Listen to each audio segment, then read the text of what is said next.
Hello வணக்கம் நண்பர்களே, எல்லாரும் எப்படி இருக்கீங்க? எத்தனியூஷியா அதாவது மர்சி கில்லிங் இது நாங்கள் லால படிச்சிருக்கோம்.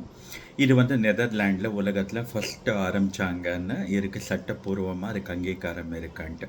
நம்ம இந்தியாவில் ஒரு தந்தை வந்து நீதிமன்றங்களில் போராடி 10 வருஷமாக தம் பையனுக்கு வந்து படுத்த படுக்கையாக கோமாவில் இருக்கிற பையனுக்கு அந்த கருணை கொலையை செய்யறதுக்கு அனுமதி கோரி அதை பண்ணி இப்போ அதை நிறைவேற்றுறதுக்கு அந்த பையனும் இறந்துட்டார்.